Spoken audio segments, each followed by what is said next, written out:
passada, o país saiu em protesto pela educação depois que o governo anunciou um contingenciamento das verbas para o ensino. A medida pode ameaçar o futuro da educação e o futuro de pessoas como o Thiago Torres, que pela primeira vez estão tendo acesso à universidade pública. Ele escreveu um textão de desabafo que impactou muita gente, dizendo que nem na universidade acreditam que alguém como ele pode ser inteligente. Antes o preconceito era com quem não estudava, agora parece que é com quem estuda. Como é que você percebe isso? Esse contingenciamento, né, que é uma palavra bonita para corte de investimentos, né, que eles chamam de gastos, mas a educação nunca é gasto, é investimento, é uma coisa que tem preocupado muito nós que estamos na universidade nesse momento, né? Principalmente nós que somos estudantes pobres.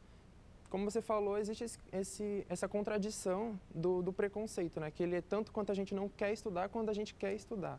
Então, a classe média primeiro tentava enfiar na nossa cabeça a ideia da meritocracia, falando que a gente tinha que se esforçar, tinha que estudar mais, correr atrás. E aí, quando a gente começa a fazer isso, eles não querem que a gente esteja no mesmo lugar que eles. Então, aí vem o preconceito que nós sofremos, né? Você sente esse preconceito real lá na USP, por exemplo?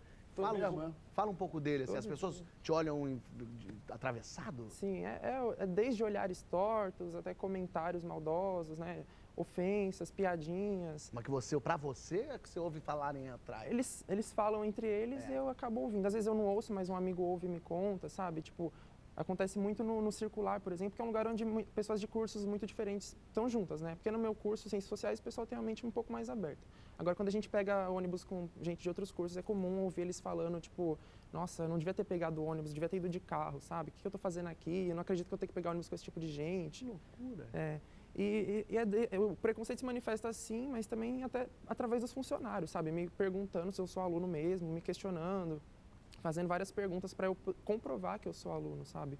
Então, é o que vem acontecendo nos últimos anos, né? Conforme nós que somos pobres, negros e etc., estamos entrando na universidade, a gente está sofrendo todo esse impacto das pessoas que não queriam que a gente estivesse lá dentro.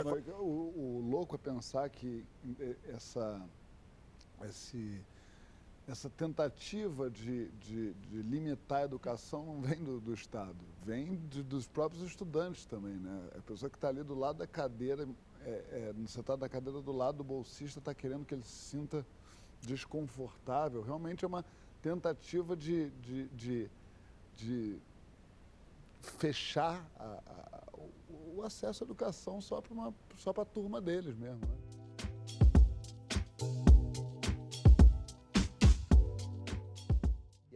E na USP, a coisa das cotas é uma coisa recente, né? Super.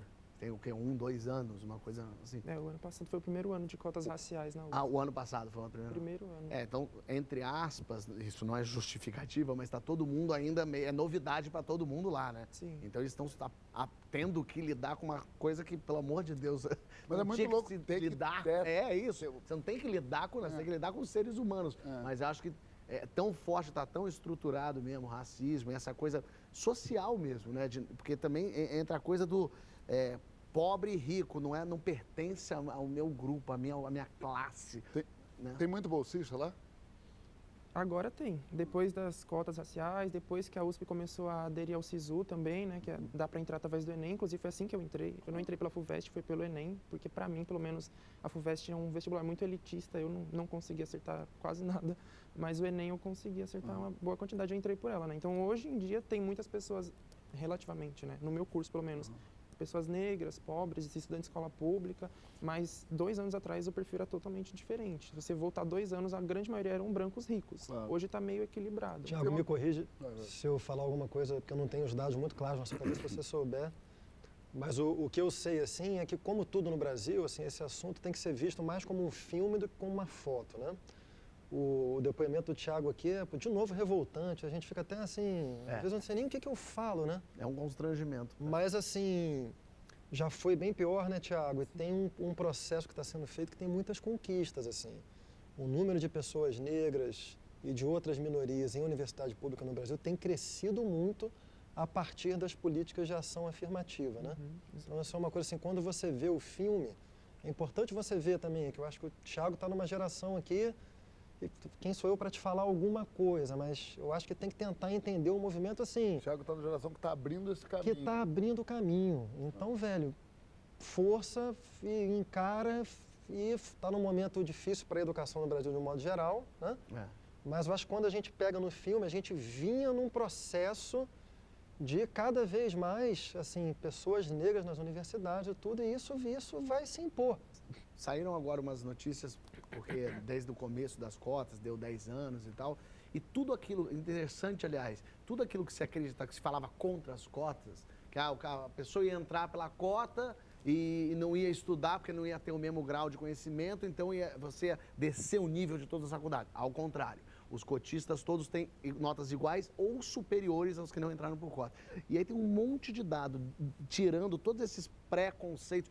No início, preconceito junto com eventual possibilidade do que será que vai acontecer. Agora, os dados mostram que é o contrário, não teve fato negativo nenhum, só teve fato positivo na coisa das cotas. Fez com que as pessoas pudessem entrar na faculdade e as pessoas entram com sangue no olho, cedendo. Ninguém ia entrar lá para ficar, haha, entrei de cota e vou ficar aqui agora fumando maconha e dançando pelado com os estudantes. Cota não faz ficar mais fácil, faz ficar possível, né? Exatamente.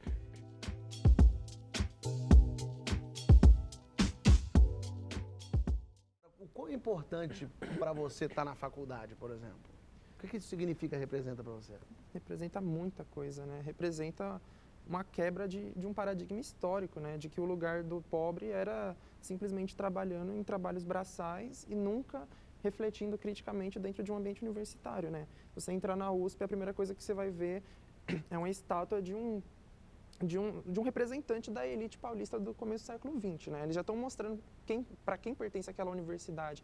Então, aquela universidade nunca foi feita pensando na gente. Então, eu e a gente, né? Eu falo a gente porque não sou só eu estou representando uma série de pessoas e de grupos aqui, né? A gente entrar lá é uma coisa histórica, né? A gente está mudando completamente o perfil daquele ambiente que não foi feito pensando na gente. Mas para você é a primeira pessoa da sua família que entra na universidade? Não, eu não sou, mas a minha família inteira é pobre e periférica, então eles terem entrado antes de mim foram até grandes referências para mim, né? Sim. Mas são pouquíssimas pessoas, você conta na mão as pessoas da minha família, nos dedos de uma mão as pessoas da minha família que fizeram faculdade. E, enfim, representa muita coisa para mim em particular, né? Eu falo muito do coletivo, mas para mim em particular também representa muito, né? Porque, como eu disse no meu texto, eu saí de uma realidade para ir para outra totalmente diferente, sabe? Ninguém esperava isso, sabe? Um moleque que nasce lá na Brasilândia, né? Nos confins da Zona Norte de São Paulo, numa favela, filho de faxineira, de feirante, entrar na melhor universidade da América Latina, mano, isso representa muito para mim, representa muito para minha família.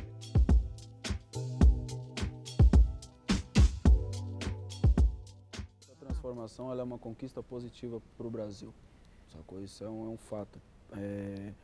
Essa relação preconceituosa com as pessoas que entram por cotas é uma característica triste, mano, dessas pessoas que até então se consideravam as beneficiárias exclusivas desse sistema. Exato. Tá ligado, mano? E essa postura coloca em xeque todo o discurso progressista dessa parcela da sociedade, tá ligado? Porque a educação é uma porta de acesso para que a gente consiga transformar a realidade do Brasil de fato na rua, sacou?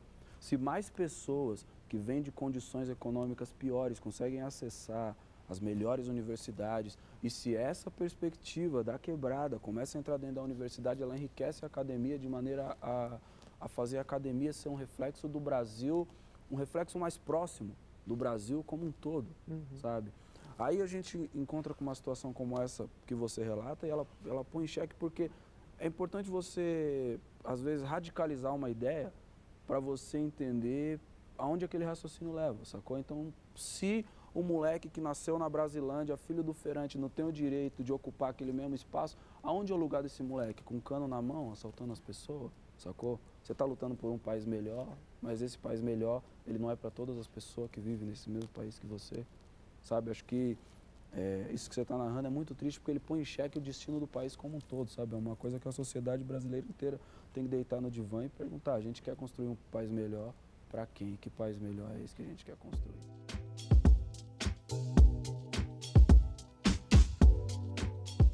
Thiago começou a falar sobre contingenciamento, Explica um acho que seria pouquinho. bom assim, explicar para as pessoas o que é contingenciamento, né? Uhum. Essa palavra, no jargão da gestão pública, ela significa o seguinte... Não é dessa gestão, de qualquer gestão. Qualquer gestão. Eu fui gestor público, né? Pronto. Então, eu mesmo tive que lidar e me vi na situação de ter que contingenciar também, tá?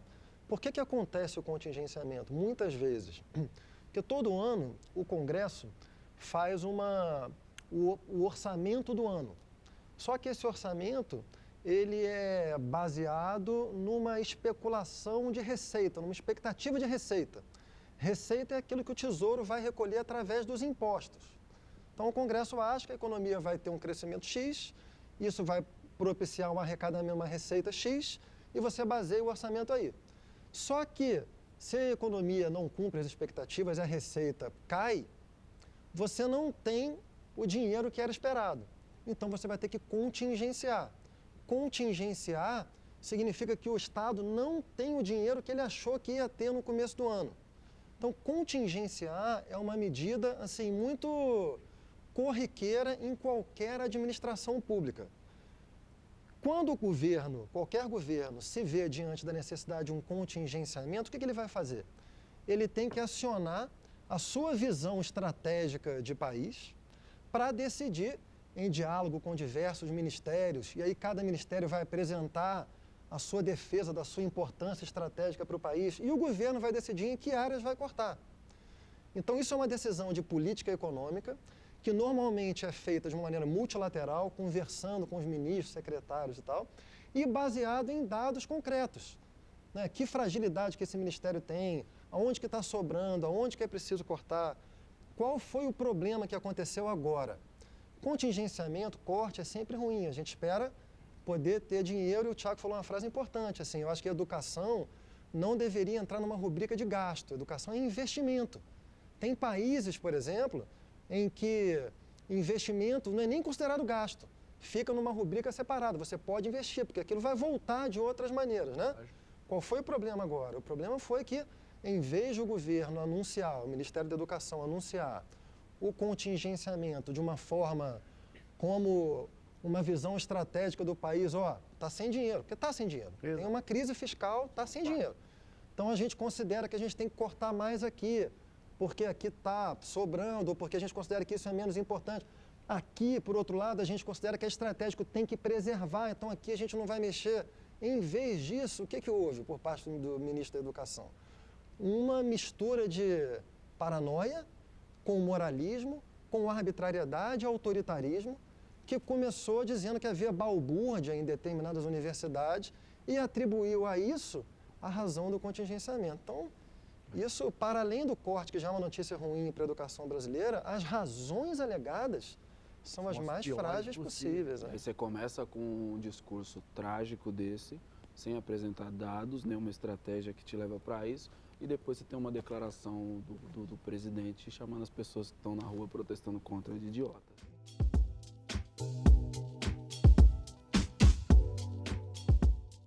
Uma coisa muito forte, assim, eu recebi, por exemplo, em grupos da família, pessoas dizendo, já teve contingenciamento em outros governos, o Lula fez contingenciamento, aí mandou notícias, ele falando, e não teve essa balbúrdia toda, ou seja, essas pessoas que estão lá protestando, só estão protestando agora porque o presidente é de direita, então, na verdade, é um protesto ideológico, porque quando era o Lula, ninguém protestava.